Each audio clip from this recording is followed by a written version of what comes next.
Welcome to Stories Junction. Let's begin today's story. The celebration was perfect.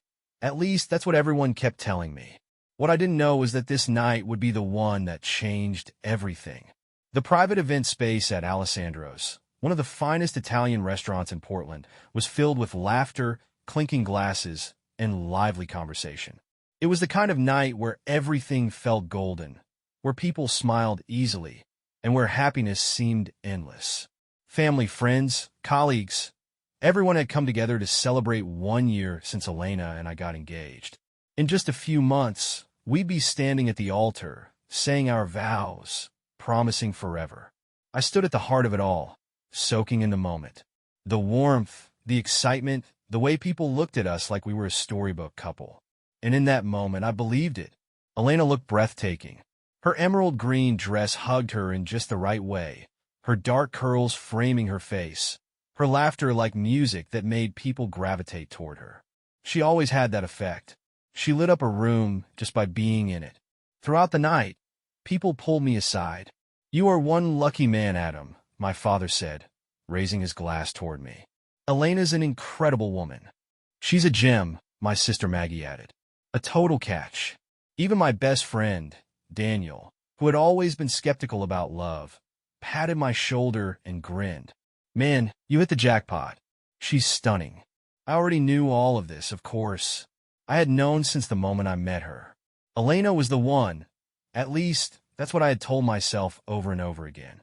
She and I moved through the room together, receiving hugs, listening to countless toasts. People spoke about love, about commitment, about how we were meant to be. And every time someone said it, I believed it a little more. But then, something happened. Something small. Something I might have ignored if I wasn't paying attention. Elena excused herself for a moment, stepping away toward the entrance.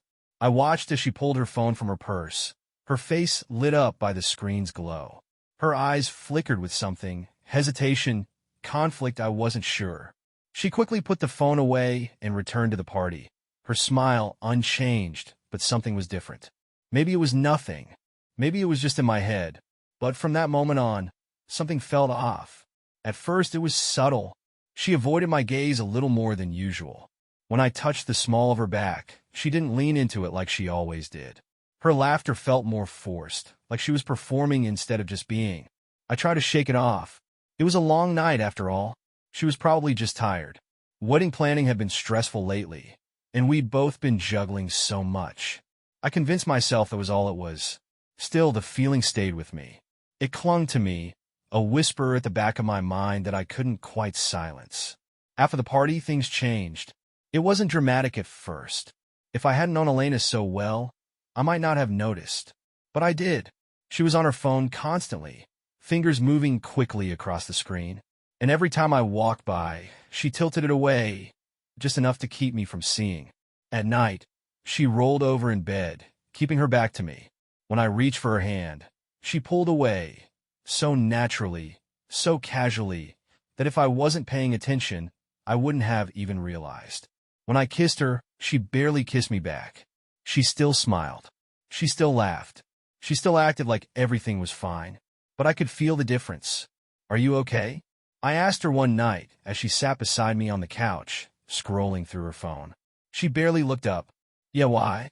You just seem distant." She let out a small laugh, shaking her head. "Adam, you're overthinking. Work's been stressful, that's all. You know how crazy this month has been." I nodded. I wanted to believe her. God, I wanted to believe her. Relationships go through phases, right? Maybe this was just a rough patch. But deep down, something gnawed at me. And then, a few nights later, she gave me a reason to stop ignoring it. She was getting ready in front of the mirror, adjusting her earrings, fixing her lipstick.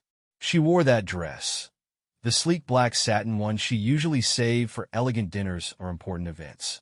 The one that always turned heads. And then there was the perfume, not the subtle floral one she wore to work. No, this was different.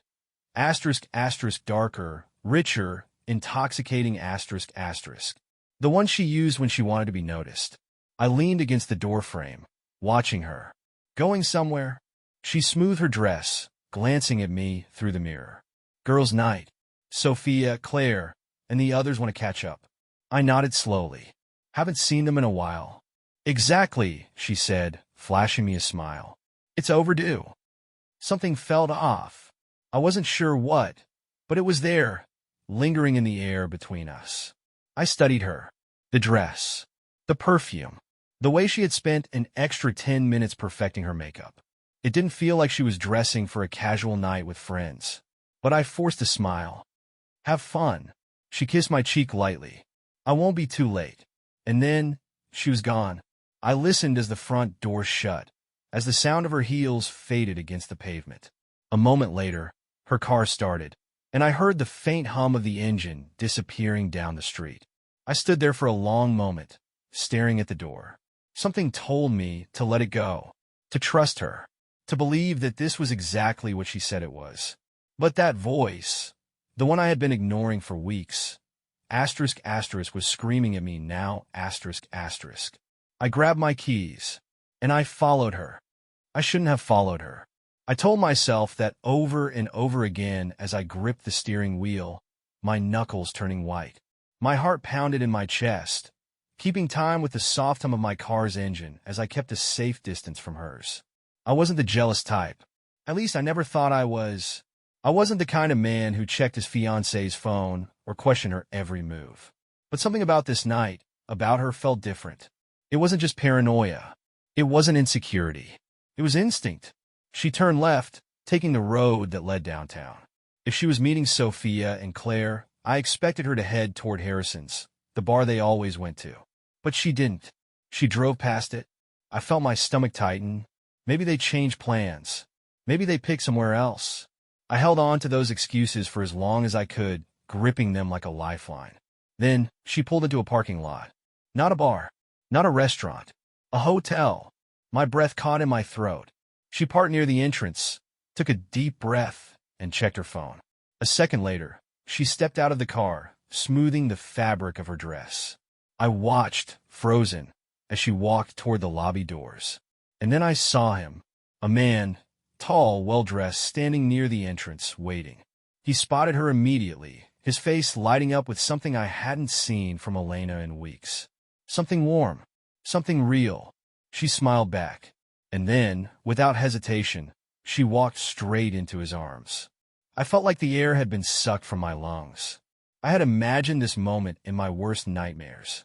The idea of it, the possibility, but nothing compared to the reality. Nothing prepared me for the sight of the woman I loved embracing another man in the dim glow of a hotel entrance. I could have left. I could have driven away and spared myself what came next. But I didn't. Instead, I watched as he placed a hand on the small of her back, the way I used to. I watched as she leaned into his touch, as he whispered something in her ear that made her laugh. A real laugh, one that hadn't belonged to me in a long time. I watched as she followed him inside. And then, just like that, she was gone. I don't know how long I sat there. Minutes? Hours? Time felt like it didn't exist. All I knew was the weight in my chest. The crushing, suffocating realization that the life I thought I had was a lie. I could have confronted her. I could have stormed into that hotel and demanded answers. But instead, I just sat there, the silence pressing in around me. Eventually, I drove home. It felt surreal, stepping into our apartment, a place that had once been ours but now felt empty.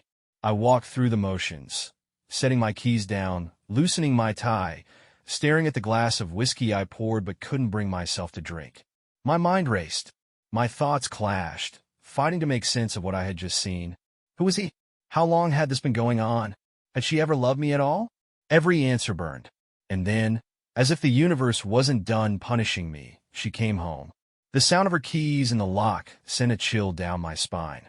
I sat on the couch, my elbows on my knees, staring at nothing. The door creaked open, and then her voice. Hey, babe. Light. Casual. A lie. I swallowed hard before turning to look at her. She smiled, dropping her purse onto the counter. Her makeup was still perfect. Her dress smooth, unwrinkled, like she had gone to a fancy dinner, not to a hotel with a man I didn't know. How was your night? I asked, my voice steady. Too steady. She kicked off her heels. Great. The girls and I just talked and talked. I swear, time flies with them. A perfect lie. I stared at her, at the way she moved through the apartment like nothing had changed. Like she hadn't just shattered something inside me. I could have said something then. Could have asked, could have confronted her. But instead, I just watched. Watched as she walked into the bathroom, humming softly to herself. Watched as she peeled off her dress and stepped into the shower, washing away the evidence of him. And as the water ran, I felt something inside me break. This wasn't a mistake. This wasn't a one-time thing. She had made a choice. And now, I had to make mine. I didn't sleep that night. I lay in bed, staring at the ceiling, listening to Elena's steady breathing beside me. She had no idea that I had followed her. No idea that I had seen everything. Every time I closed my eyes, I saw her with him. I saw the way she smiled, the way she laughed, the kind of laugh that had once been mine but was now his. I saw her fingers brush against his wrist, the way she leaned in like he was the only person in the world. It was unbearable, but I forced myself to stay calm. Confronting her now? That would be too easy, too predictable. And honestly, I wasn't ready to hear whatever excuse she'd come up with. So instead, I played along. I pretended I didn't know. I pretended everything was normal. And that was the hardest part. The next morning, Elena greeted me with a kiss on the cheek, her lips lingering just enough to make me hate the fact that I once craved her touch. "Morning," she said, stretching. "Did you sleep okay?" I forced a small smile. "Yeah, you?" She nodded. "A little tired. We stayed out later than I expected." "You stayed here." How easily it came to her, the lying, the deception, the false sweetness in her voice. If I hadn't known the truth, I would have believed her. She sat across from me at the breakfast table, scrolling through her phone, her fingers tapping out messages that I knew weren't for me. I sipped my coffee and made my decision. She had no idea what was coming. At first, I started small. I didn't accuse her. I didn't change my behavior. I simply watched. I started noticing things I had ignored before. The way she always angled her phone away when she texted. The way she left the room to take certain calls. The way she kept her screen locked instantly when I was near. Then I tested her. That evening, while we were sitting on the couch, I casually asked, "How's Sophia?" She blinked, her fingers tightening around her phone for just a fraction of a second. "Good," she said too quickly. "Why?" I shrugged, just wondering how last night went. "You were out late." Another pause. She smiled forced. "Careful." "Yeah, it was fun. You know how it is when we get to talking." "Lie." I nodded slowly, my eyes never leaving hers. "Maybe next time I'll come with you," I said. Her reaction was instant. A flicker of hesitation in her eyes. A brief shift in her posture. Then, she forced a laugh. "Oh, you'd be so bored. It's just a lot of girl talk, trust me." I smirked. "Yeah, I'm sure." She had no idea that I already knew everything. That was the beauty of it. The next day, I took it a step further. I left work early. Not because I had to, but because I wanted to see what she was doing. I parked a block away from our apartment and waited. Sure enough, 10 minutes later, Elena stepped outside. She wasn't in her usual casual clothes.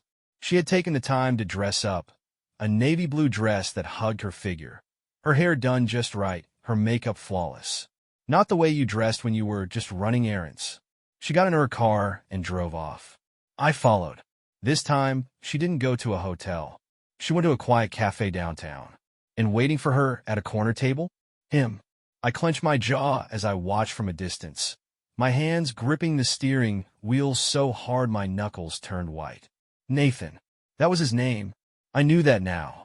I had done my research. I had found his social media, his job, his history. And I knew something else, too. He had a girlfriend. She didn't know about Elena, just like I hadn't known about him. Yet, I watched as Elena sat down across from him, her eyes lighting up the way they hadn't for me in months. I took pictures, not because I needed proof, but because I was going to use them.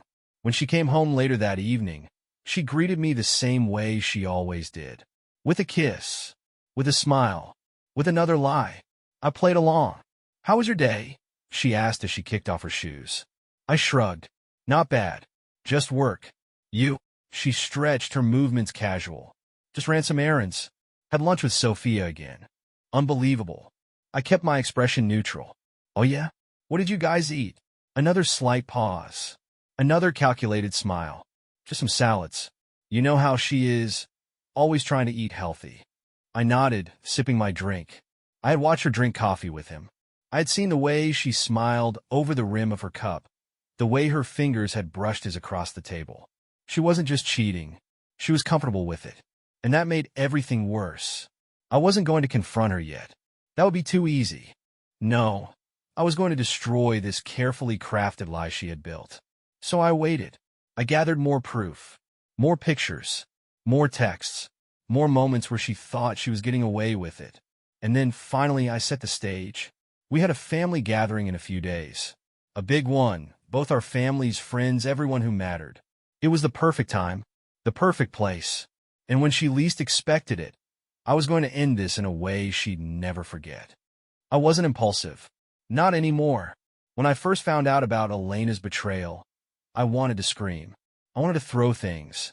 I wanted to grab her by the shoulders and demand an explanation. But that wasn't who I was. Not now.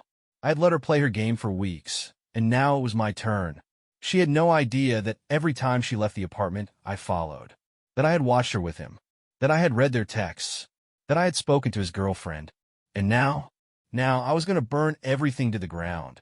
The family gathering was at her parents' house. A big, sprawling home where laughter echoed through the hallways, where childhood memories clung to the walls like old wallpaper. She loved these events. She loved the attention, the warmth, the illusion of perfection. It was the perfect place to shatter it all. We arrived together, hand in hand. She smiled up at me, oblivious to the storm brewing behind my eyes. "You seem happy today," she said, squeezing my fingers. I smiled back, just excited to see everyone.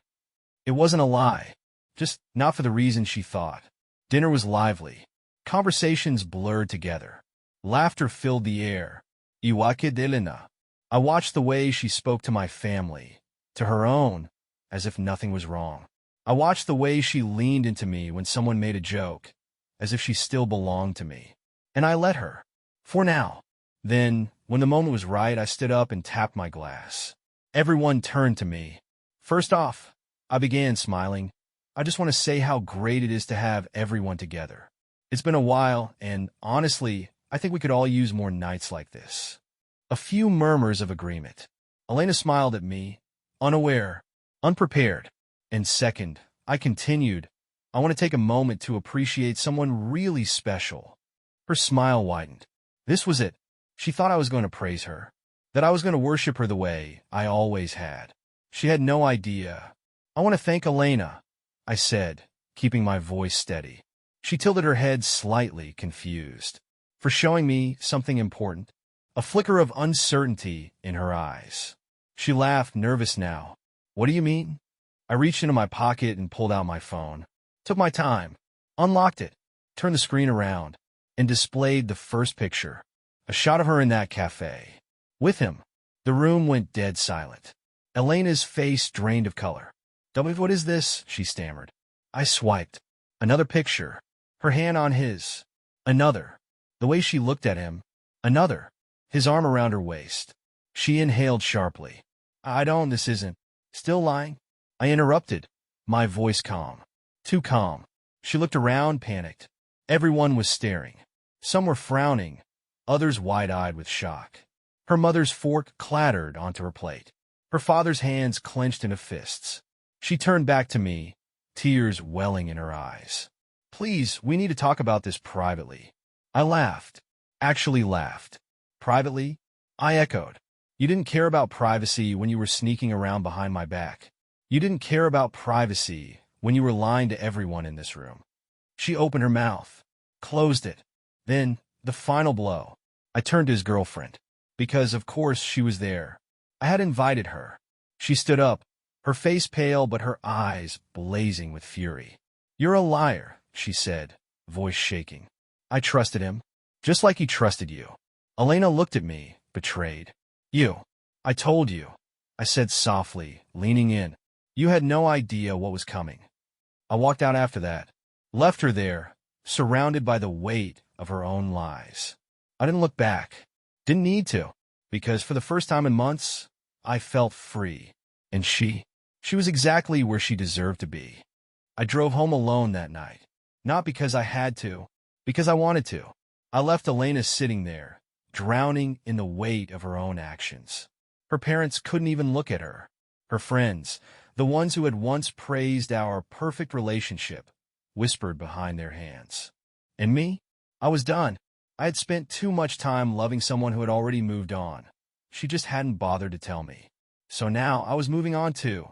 She showed up the next morning, still in the same dress from the night before. Dark circles under her eyes, like she hadn't slept. I didn't care. I didn't even open the door. I watched from the window as she knocked, then pounded. Adam, please, just let me explain. Explain? Explain what? That she had been planning a life with me while sleeping with another man? That I was just a backup plan? She didn't deserve to explain. She deserved to sit in the mess she had made. Eventually, after 5 more minutes of knocking, she slid down against the door, sobbing. I didn't let it get to me. She wasn't crying because she had lost me. She was crying because she had lost her safety net. And I wasn't about to catch her. The news spread fast. Friends who had once looked up to us as the perfect couple now saw her for what she was. She stopped posting pictures online, stopped going to the places we used to visit, because no matter where she went, someone was always there to remind her. She had ruined this. On her own. Her father? He was furious. He had always liked me, respected me, treated me like a son. Now, he couldn't even look at his daughter without shaking his head in disgust. You threw away a good man for a moment of weakness, he told her. Her mother? Heartbroken. She always dreamed of our wedding, of the life we could have had. Now, that dream was dead. How could you do this? She had asked Elena that night, voice thick with disappointment. Elena had no answer, because there was no answer. Just excuses. Just regret. 3 weeks later, she knocked again. This time, I answered. Not because I wanted to, because I wanted her to see what she had lost. She looked different. Her once perfectly styled hair was a mess. Her confident smile was gone. She looked small, weak. Adam, she whispered. Please. I made a mistake. I leaned against the doorframe, arms crossed. Yeah, you did. She took a shaky breath. I wasn't thinking. I never meant to hurt you. I scoffed. You never meant to get caught. Her lip trembled. I miss you. You still to hear. And then I laughed, because finally I saw the truth. She didn't miss me. She missed the security. She missed knowing that no matter what happened, I would always be there. But I wasn't. Not anymore. You don't miss me, Elena, I said quietly. You miss the idea of me. Her eyes filled with tears. I didn't care. You made your choice, I said, stepping back. Now live with it. And then I did something I should have done the moment she started pulling away. I closed the door and locked it. For the first time in a long time, I felt free. And Elena? She was left standing outside, alone, exactly the way she deserved to be.